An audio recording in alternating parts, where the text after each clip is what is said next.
grinding! Hello everyone and welcome to Action RPG. I'm your host Aaron, and for today's video we're headed to the world of Last Epoch. EHG, the studio behind LE, has dropped their final post, Hype Week Day 4. And what do I have for you today? Quality of life dungeons and other improvements. Now just in case you didn't know, tomorrow we are going to get the patch notes. We're finally going to get the patch notes into our hands in the morning. And then tomorrow is the final Tombs of the Erased podcast. It's going to be with myself and Frosty LaRue. We're going to have Judd, Mike, Carve, and Ross on the podcast. And that's going to be at 3 p.m. Central. It's going to be so much fun.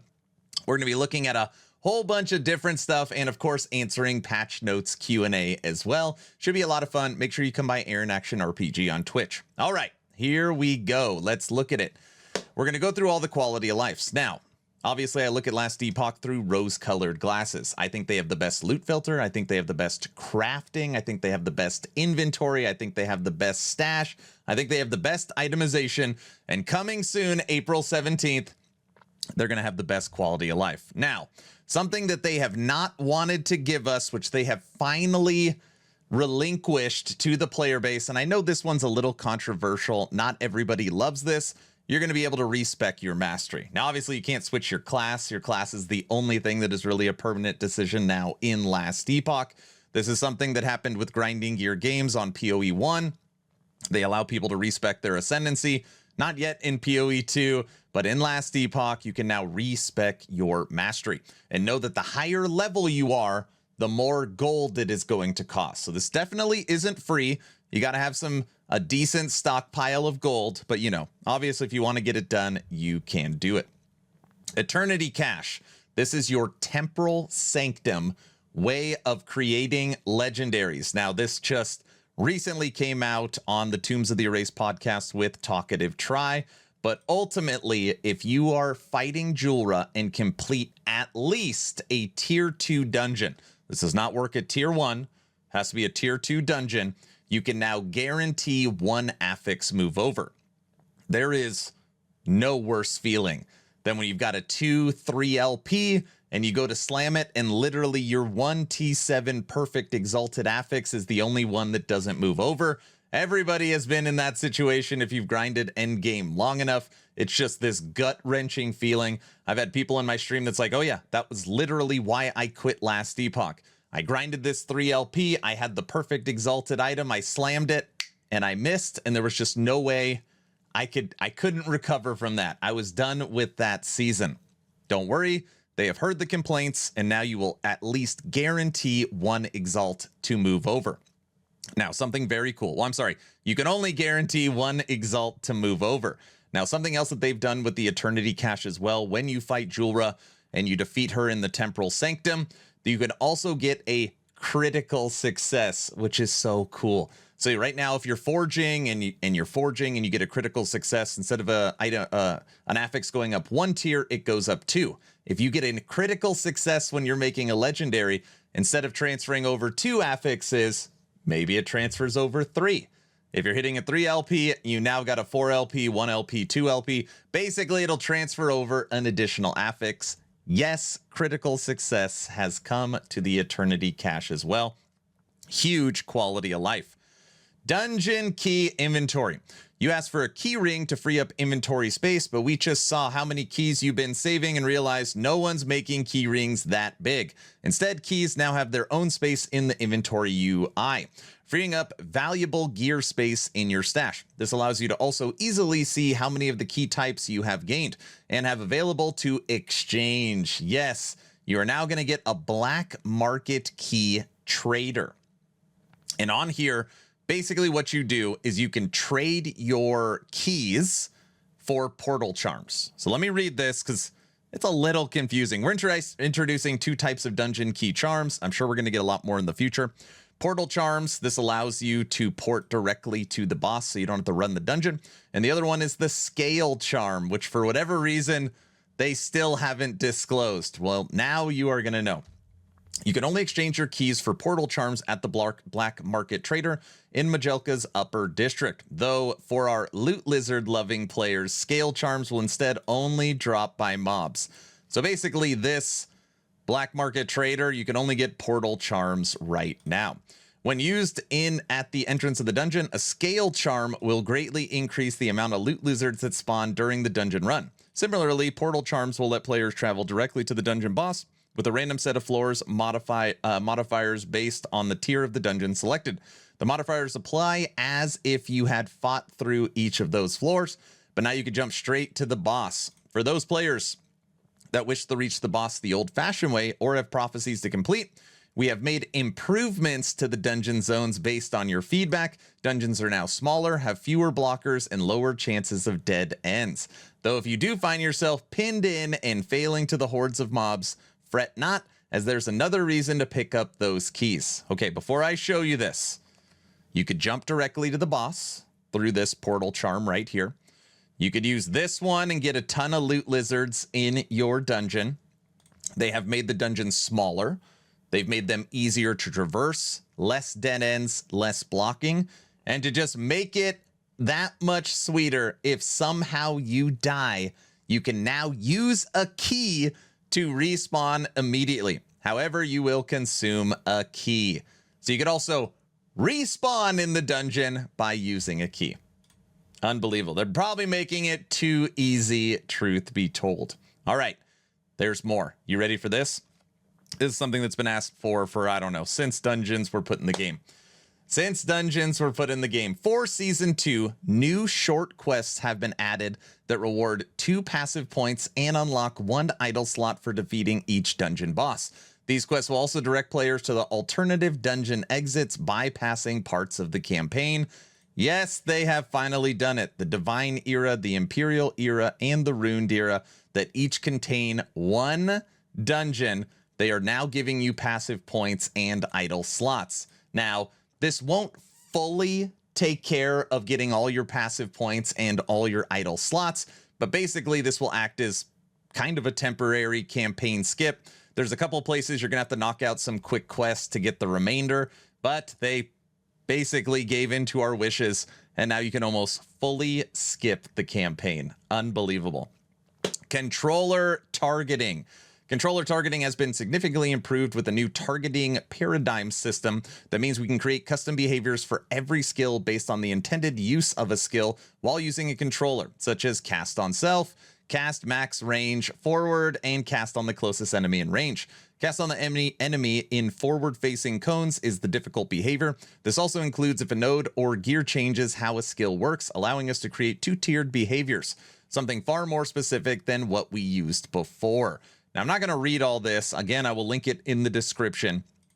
EHG has taken every skill, all 118 of them, and completely redesigned their behavior with controllers, trying to dictate what they think would be the best way for that skill to work on gamepad.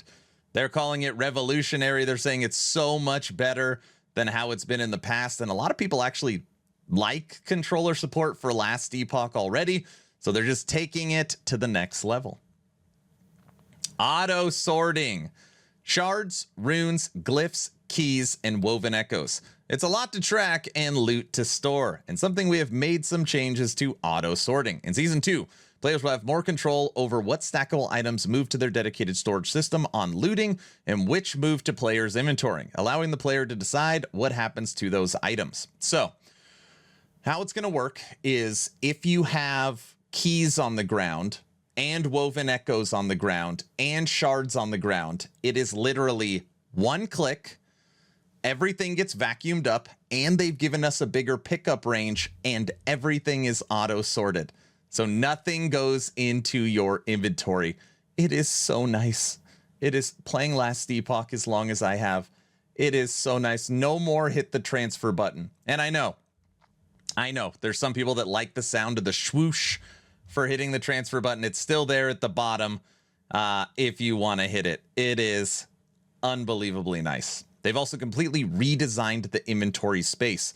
So on here, everything will get auto-transferred into your new tabs. So you got your items tab, self-explanatory, your new key tab, your woven echo tab, and there's 36 woven echoes, and then your gifting tab. So if you're playing multiplayer and somebody sends you something, and then again, sort button and transfer are now down here with gold.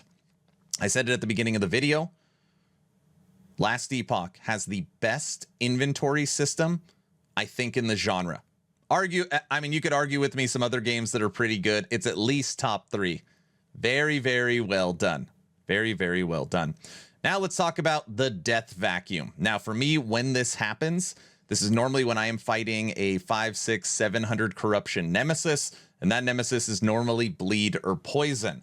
I kill the nemesis, all my legendaries and all my gear is sitting on the ground, and then the dots kill me, and the loot is gone. No more. They've taken care of this as well.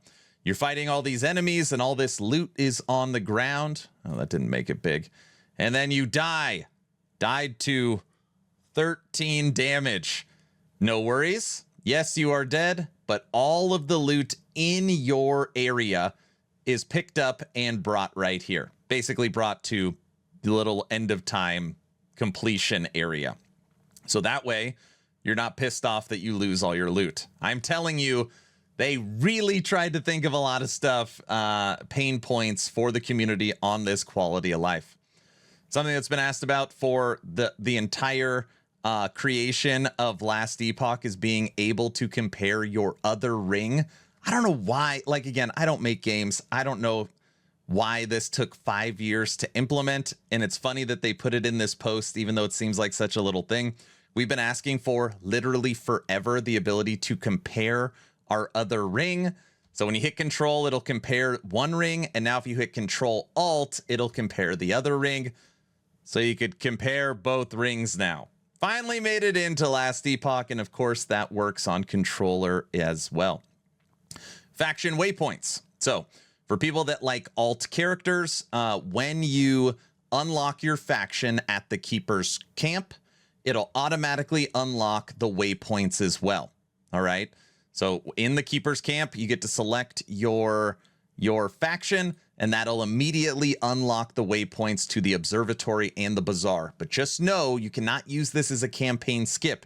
If you try to backtrack out of those areas, it will not let you, okay? But it is kind of annoying when, like, all right, I unlocked COF, within the first 10 minutes of playing, but you got to wait hours until you reach the observatory. They've taken care of that problem as well. Shared monolith timeline unlocks. You don't even have to play the game anymore. For all you alt-oholics, you know who you are out there. Now, if you are playing with a shared stash, okay, so if you're playing shared progression, which means everybody has access to the same stash, you can now basically skip normal timelines. Kind of. You can kind of skip normal timelines. You just need to knock out one level 90 normal timeline to unlocked monoliths, which means you start your second character, you jump through the dungeons to skip the campaign as quick as possible because you've got all your leveling items. You then hit the monolith. The entire normal monolith is unlocked. You knock out one level 90 and you use your glyphs of envy, so it's really quick to build your stability. And I mean, I'm not kidding. You are in empowered content. An hour? Maybe less. And then on top of that, you can use a woven echo to transfer all your corruption from your other character to that one. Unbelievable. Unbelievable. They've also added this in here, I believe. Yeah, this is the last one. There's this small little pain point for low life characters. You don't want life. So in this example, you want as little life, or you want as much maximum life as humanly possible, but you don't want any regen. You never want life regen. And now you're going to have a way to actually turn off automatically using potions. A lot of people don't even know that they're automatically used when you need them and run over them. So now if you're a low life character, you could turn off your low life. So those are all the updates to quality of life dungeons and other improvements. They are really trying, unlock the fun. They're just really doing a great job at making sure all the things that are driving us crazy are taken care of. It's going to be an absolutely monster patch. Don't miss EHG's founder and game director Judd, creative director Ross, senior technical director Mike, and main leaker Carve tomorrow on the Town Portal podcast with myself and Frosty LaRue. For me, it's on Mountain Time, so it is 2 p.m. It's going to be an awesome show. Please like, share, and subscribe. Of course, only if you think I've earned it. Check out the Discord. We have the sign up for the 8th treasure hunt event. We're going to be looking for Shattered Worlds, and that kicks off on Subathon 3, April 17th. So join the Discord. We're also going to have movie nights, game nights, hoodie giveaways, hat giveaways. All the shenanigans will be happening through Discord. Last but not least, make sure you check out actionrpg.com. This is my newly launched kind of alpha beta website. I have secured the domain actionrpg.com. We've been working thousands and thousands of hours with the design team, coders, engineers to kind of bring this website to life. Each game has its own custom CMS. We've got creators like Babbling Bike, The Curse, Frozen Sentinel, myself. We're bringing on some other creators to the site to show off their work. We're working with Hog and Frosty LaRue on a parody section, mini games. It's going to be a very, very cool website. And the goal is to have all 37 current Last Epoch builds fully up to date for season 2. Fingers crossed we can get it all done. Don't forget to check out actionrpg.com on your phone or on your browser. I'm done. Hopefully you're entertained or at least learned something. Aaron, out.